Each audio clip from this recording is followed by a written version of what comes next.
Hello student, good morning to all of you. आज जो start कर रहे हैं यूनिट, उसका नाम है इलेक्ट्रोकेमिस्ट्री। सबसे पहली बात तो इलेक्ट्रोकेमिस्ट्री का मतलब क्या होता है,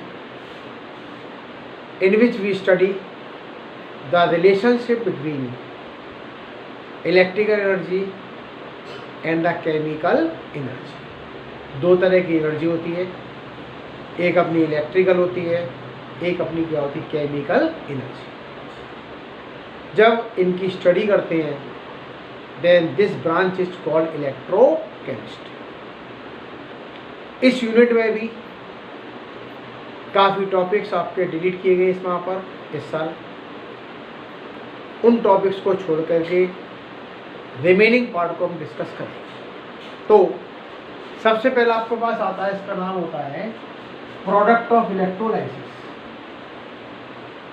प्रोडक्ट ऑफ इलेक्ट्रोलाइसिस, या फिर आपके पास लिखा होगा मैकेनिज्म ऑफ इलेक्ट्रोलाइसिस। देखिए, अगर कोई कंपाउंड हमारे पास मोल्टन स्टेट में होगा तो आपके दो आयंस बनते हैं, एक पॉजिटिव एक नेगेटिव। जैसे मैं NaCl लिया मान के चलिए, तो इससे क्या बना, Na पॉजिटिव बन गया और Cl क्या बनता है, नेगेटिव बनता है। अब हम क्या पढ़ेंगे, when the compound dissolve in the water. हमने किसी कंपाउंड को वाटर में क्या किया, डिजॉल्व कर दिया। डिजॉल्व करने से भी कौन कौन से हमारे पास कंपाउंड फॉर्म होते हैं, कौन कौन सा सब्सटेंस फॉर्म होगा, क्योंकि वहाँ पर कंपाउंड भी होगा और संग में वाटर भी होगा। इसके लिए सबसे पहले कि आपको ट्रिक सिखाते हैं, आप उसी ट्रिक को फॉलो करेंगे हर जगह। देखिए, ट्रिक में क्या होता है, जैसे हमारे पास lithium, sodium, potassium, rubidium, caesium और फ्रांसियम। एक होता है beryllium, magnesium, calcium, strontium, barium और रेडियम, और एक होता है एल्यूमिनियम। बहुत ध्यान सुनना है। Lithium, sodium, potassium, rubidium, caesium, francium अपना पहला ग्रुप।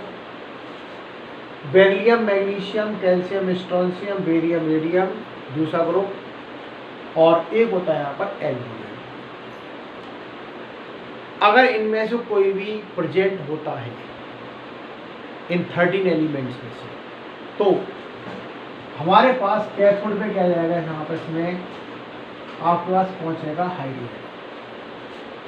अगर कोई भी मैच करता है, कोई भी इसमें प्रेजेंट हो। दूसरा, एक्सेप्ट दिस, अगर आप इसको छोड़ दें, मान के चलिए यहाँ पर एक्सेप्ट 13 एलिमेंट कोई और आ गया, जैसे कॉपर आ गया, मैच नहीं कर रहा इसमें। जिंक आ गया जो मैच नहीं कर रहा है। इनको छोड़ करके अगर कोई और एलिमेंट आएगा तो वही एलिमेंट जो होगा, this element deposit at the cathode, इन 13 को छोड़ करके। ये तो अब कैथोड की प्रॉब्लम समझेंगे। अब बात करते हैं एनोड की। एनोड में ध्यान रखना भाई, आपका जो एनोड होगा इसमें इसका इंक्रीजिंग ऑर्डर ये होता है। इसमें यहाँ पर सल्फेट, नाइट्रेट, OH माइनस और Cl माइनस, ये हमेशा 4 आप यूज करेंगे। तो नेगेटिव के लिए आपके पास क्या करना है, इंक्रीजिंग ऑर्डर में आपको यूज करना है for the deposition of negative ion.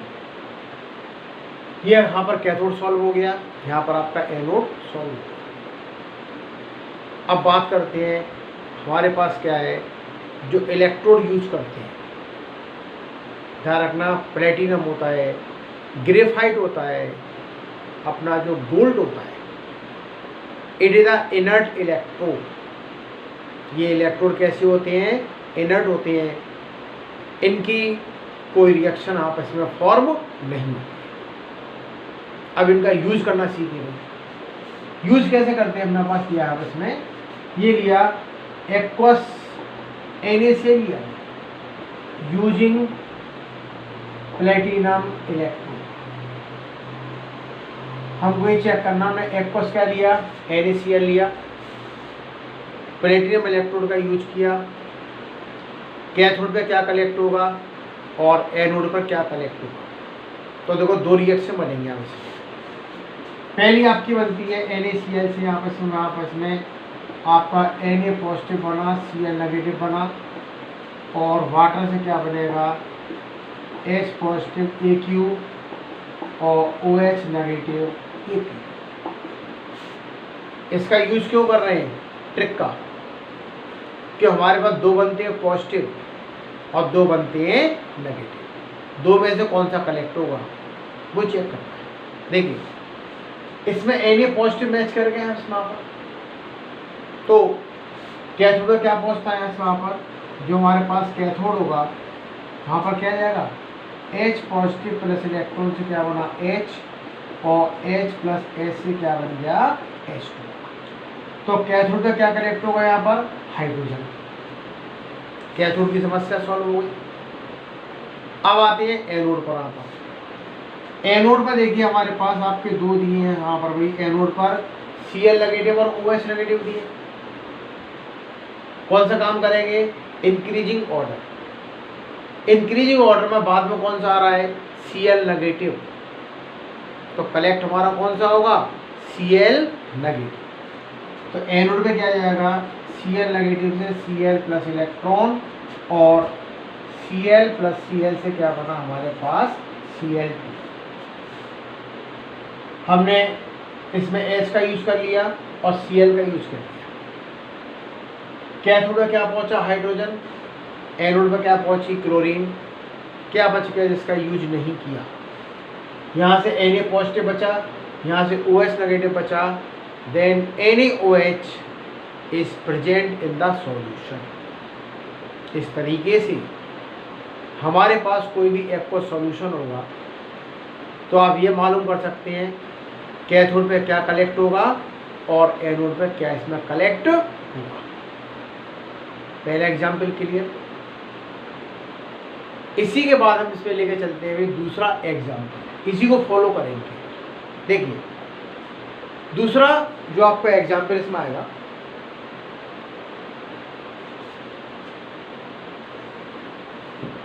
हमने लिया सेकंड एग्जाम्पल जो है, इसी को फॉलो करना है।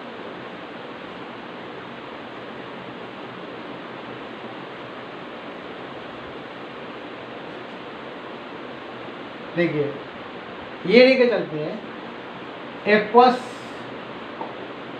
कॉपर सल्फेट यूजिंग आपका जैसे ग्रेफाइट इलेक्ट्रोड। आपसे पूछेंगे प्रोडक्ट ऑफ इलेक्ट्रोलाइसिस क्या क्या हमारे पास हमको मिलेगा एट द इलेक्ट्रोड। पहले इसको आइन से ब्रेक कर लीजिए, क्या बनेगा इसमें, CuSO4 से क्या बना, Cu+2 प्लस SO4 क्या बना -2, और वाटर से क्या बनेगा H पॉजिटिव Aq और OH नेगेटिव आपस में Aq। हमको इसी रूल को फॉलो करना है, इसी ट्रिक को यहाँ पर फॉलो करना है इस केस में। अब देखो यहाँ पर क्या इनमें से कोई मैच कर रहा है, क्या मैच नहीं कर रहा, तो कॉपर यहाँ पर डिफरेंट है, कॉपर इसके अंदर नहीं आ रहा है। तो जो एलिमेंट होगा वही कलेक्ट होगा। हमने क्या बताया था, अगर मैच करता है तो क्या कलेक्ट होगा, हाइड्रोजन। अगर मैच नहीं करता है तो क्या कलेक्ट होता है यहाँ पर, वही same element deposit at the cathode. तो यहाँ पर जो कॉपर आपको दिया है इसमें यहाँ पर एट कैथोड, तो हमारे पास कैथोड पे क्या कलेक्ट होगा इसमें यहाँ पर जो है Cu+2 प्लस 2 इलेक्ट्रॉन से क्या बन गया आपका Cu। कैथोड की प्रॉब्लम सॉल्व हो गई। अब आते हैं एनोड के बारे में। एनोड पर क्या बनेगा इसमें यहाँ पर वही, देखिए आपके SO4 दिया है, OH दिया है। इस इंक्रीजिंग ऑर्डर में आपका बाद में क्या आ रहा है, OH आ रहा है, तो कलेक्ट यहाँ पर कौन सा होगा, OH। आप क्या लिखेंगे यहाँ पे, जैसे OH नेगेटिव से क्या बना, OH प्लस इलेक्ट्रॉन और 4OH से बन जाएगा 2H2O प्लस O। कैथोड पे क्या इलेक्ट्रॉन हमारे पास कॉपर, एनोड पे क्या होगा ऑक्सीजन। हमने किसका यूज नहीं किया, एक तो बचा देखो यहाँ पर H पॉजिटिव, एक बचा SO4। इनसे कंपाउंड क्या बनेगा, sulphuric acid, and this sulphuric acid is present in the solution. तो आपका सल्फ्यूरिक एसिड होगा, ये आपका रिमेनिंग बचा रहेगा। कैथोड पे क्या कलेक्ट होता है, कॉपर कलेक्ट होगा, और एनोड में क्या देखते हैं, collect only the oxygen. It is also called the mechanism of electrolysis, कि हमारी इलेक्ट्रोलाइसिस तो हुई, वो कैसे हुई और कैसे इसके भी प्रॉब्लम को सॉल्व किया। अब देखिए इसमें आती है भाई छोटी छोटी इसमें डेफिनेशन। जैसे हमको डिफाइन करना है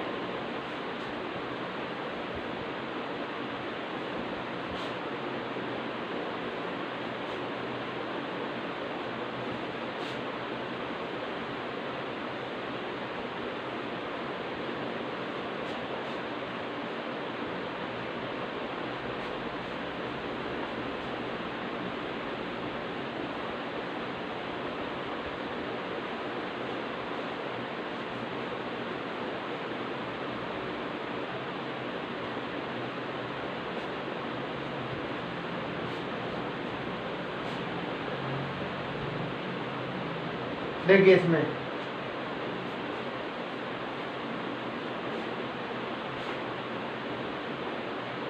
हमको जो डिफाइन करना, देखिए इसमें आता है जैसे स्टैंडर्ड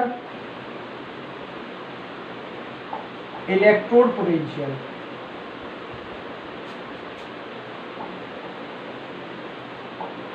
इसका सिंबल क्या होगा, Eg। कहीं जीरो लग जाएगा तो उसको बोलते standard. When we measure the electrode potential at the standard condition, और स्टैंडर्ड कंडीशन आपकी तीन होती है, कौन कौन सी देखो आप इसमें, टेम्परेचर 298 केल्विन, प्रेशर आपका 1 atm, और कंसंट्रेशन क्या होती है आपकी 1 मोलर। जहां पर तीनों कंडीशन एक साथ फॉलो करती है, टेम्परेचर आपका 298 केल्विन होगा, प्रेशर आपका 1 atm होता है, और कंसंट्रेशन क्या होती है 1 मोलर। जब आप तीनों कंडीशन को फॉलो करते हैं then this is called the standard condition. इस कंडीशन पर जो हमारा इलेक्ट्रोड पोटेंशियल होगा it is called standard electrode potential. एक इसमें आता है EMF। EMF क्या होता है, इलेक्ट्रोमोटिव फोर्स।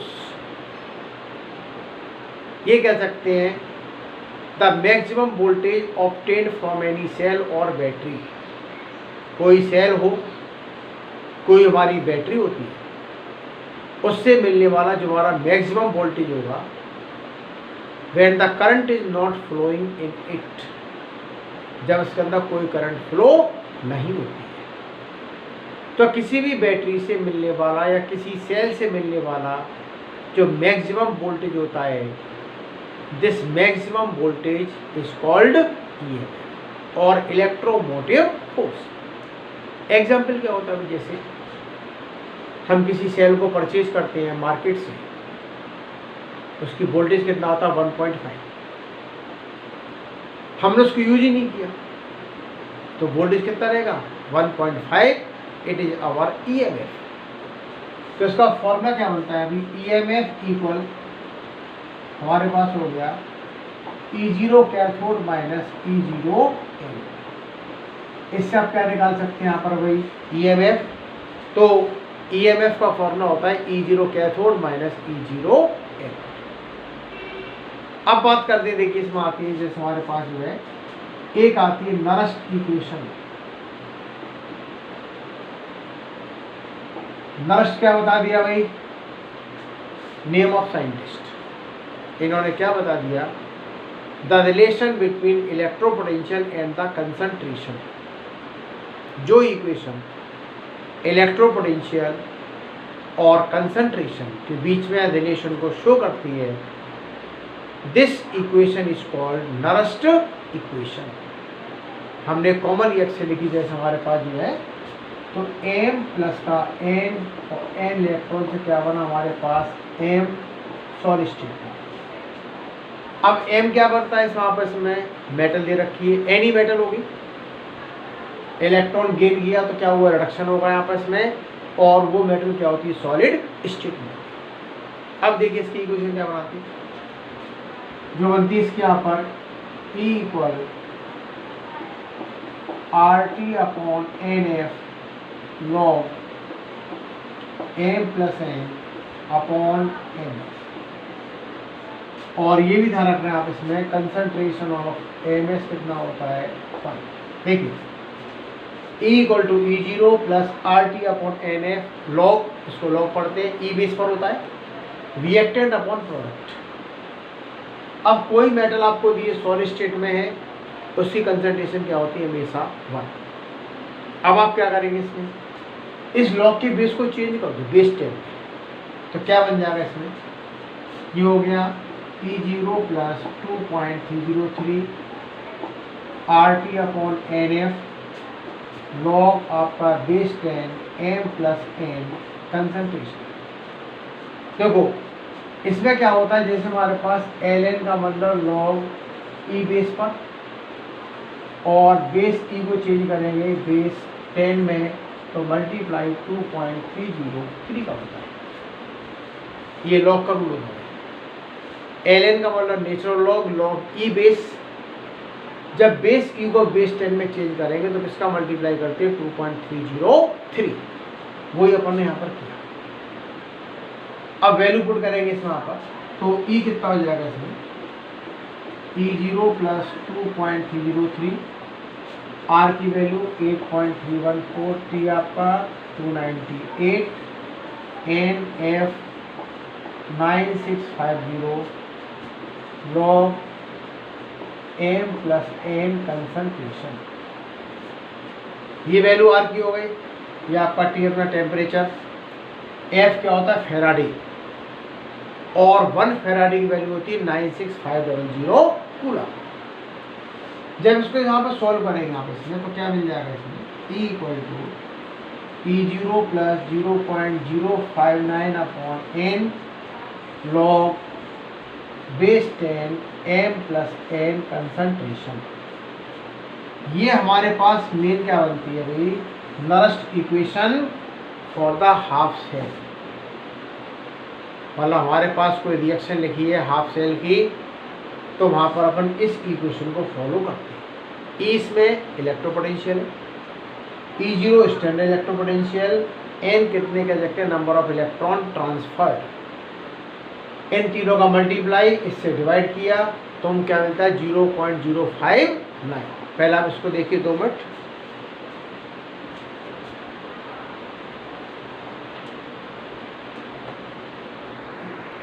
अब देखिए ये किसके लिए काम करती है, हाफ सेल के लिए। अगर आपको ऐसे लिखा इसमें आप जैसे ये आपके लिख दिया इसमें,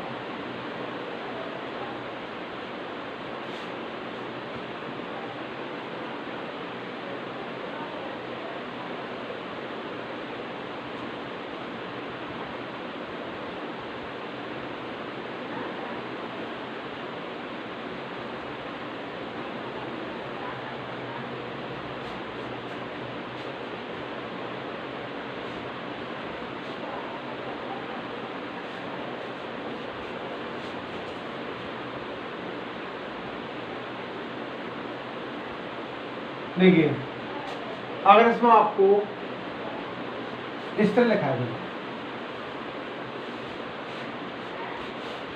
आपको ऐसे दे दिया भाई एक्स ए और y b p c plus q b, a और बी रिएक्टेंट, एक्स और वाई के मोल, सी और डी प्रोडक्ट और पी और की इसके मोल, तो हमेशा मोल किस में जाएंगे, पावर में। प्लस का आप क्या करेंगे, इनटू, तो आपको क्या बन जाएगा इसमें यहाँ पर E equal to E0 plus 0.059 upon n जो है log a की पावर x b की पावर y अपॉन c की पावर p और d की पावर q। देखो हमारे पास E इक्वल टू कितना, E0 आ गया प्लस 0.059 अपॉन n आ गया log, अब आप क्या लिखोगे, रिएक्टेंट अपॉन प्रोडक्ट। प्लस का तो क्या करना है, इनटू करना है, और जो आपके मोल होंगे ये मोल किस में चले आएंगे, पावर में। तो a की पावर x, b की पावर y, c की पावर p और d की पावर q। अब देखिए कुछ आते हैं यहाँ पर फॉर्मूले, जैसे पहला आपका फॉर्मूला काम करता है अभी E0 equal 0.059 upon n log Kc। E0 क्या है, स्टैंडर्ड इलेक्ट्रो पोटेंशियल, Kc होता है equilibrium constant, relation between standard electro potential and equilibrium constant. अगला फॉर्मूला एक होता है डेल्टा जी का यहाँ पर माइनस NFE, यह लिखा होगा डेल्टा 0 माइनस NFE जी। डेल्टा G0 क्या है यहाँ पर, इसमें standard Gibbs energy, n number of electron transfer, F आपका फैराडे, और E0 होता है स्टैंडर्ड इलेक्ट्रोड पोटेंशियल। ये भी फॉर्मूला काम करता है। एक और फॉर्मूला होता है डेल्टा G0 होता है माइनस का RT log Kc। अब दो यहाँ पर वो इसका बेस E आ गया, इसको आप बेस 10 में चेंज कर लो तो क्या बनेगा, इसमें डेल्टा G0 होता है माइनस का 2.303 RT और log बेस 10 Kc। तो ये सारे के सारे फॉर्मूले हैं जो आपको कहीं पर न्यूमेरिकल में यूज किए जाएंगे। आपको डायरेक्ट इनके फॉर्मूले इसमें लर्न करने हैं। अब आती कोई जो वहाँ पर डेफिनेशन, पहली आती है यहाँ पर जो कंडक्टर। सभी ने पढ़ा है कंडक्टर क्या होता है, जिसके अंदर करंट इजीली पास, मेटल्स होती है, और मेटल्स में करंट क्या होती है, इजीली पास होती है। तो जिन सब्सटेंस में करंट इजीली पास होगी they are called conductor. Conductor आपके दो तरह के होते हैं, एक आपका होता है मेटेलिक, एक होता है इलेक्ट्रोलाइट। मेटेलिक माने अपनी मेटल्स होती है, करंट फ्लो होती है due to presence of free electron, but there is no chemical change. जो हमारी मेटेलिक कंडक्टर होगा करंट तो फ्लो होगी, करंट क्यों फ्लो होती है, due to presence of free electron, but there is no chemical change. इसके अंदर कोई केमिकल चेंज नहीं है। आप कोई सी मेटल शो कर सकते हैं, आपका कॉपर है, एल्युमिनियम है, they are the metallic conductor. अब बात करते हैं इलेक्ट्रोलाइट। इलेक्ट्रोलाइट कह सकते हैं कि these are the compound in which the current can pass in the molten state or aqueous solution. जिसमें करंट पास होती है या तो मोल्टन स्टेट में होगी या फिर वो एक्वस सॉल्यूशन में होती है, then this substance are called the electrolyte. अब देखिए हमारे जो इलेक्ट्रोलाइट होते हैं ये दो तरह के होते हैं, एक होता है स्ट्रॉन्ग और एक होता है इसमें वीक इलेक्ट्रोलाइट। स्ट्रॉन्ग कौन से होते हैं, which are completely ionized in the aqueous solution. हमने कंपाउंड लिया और वो कंपाउंड 100% आइंस में क्या हो गया, ब्रेक हो गया, कंप्लीटली आयनाइज हो गया। It is called strong electrolyte. आप एग्जाम्पल इसमें याद कर लें, जैसे क्या होता है अपना HCl होता है, HNO3 होता है या NaOH। तो ये जो होती है भी कह सकते हैं स्ट्रॉन्ग माने विच आर कंप्लीटली आयनाइज्ड, जो 100% आइंस में क्या हो गई, ब्रेक हो जाएंगे। They are called strong electrolyte. अब क्या बचा भाई, वीक इलेक्ट्रोलाइट। वीक माने आयनाइजेशन तो होगा but they are less ionized. इसका आयनाइजेशन काफ़ी क्या होता है, इसमें यहाँ पर भाई लेस होता है, 10% हो गया, 20% हो गया, लेकिन वो 100% आयनाइज नहीं होगा। इसके दो एग्जाम्पल में, एक आता है आपका CH3COOH, एक होता है NH4OH। मतलब एक आपका एसिटिक एसिड और दूसरा ammonium hydroxide, they are the weak electrolyte. तो पहली बात तो कंडक्टर के टाइप दो होते हैं, मेटलिक, इलेक्ट्रोलाइटिक। आपका इलेक्ट्रोलाइट दो तरह के होते हैं, एक स्ट्रॉन्ग होता है, एक अपना वीक इलेक्ट्रोलाइट होता है। अब देखिए सुनिए इसमें आपस में एक और समझिए। देखिए इसके बाद हमारे पास एक और जो आता है, जैसे भी एक होता है नॉन इलेक्ट्रोलाइट। देखिए इसमें एक और समझ यहाँ पर, नॉन इलेक्ट्रोलाइट,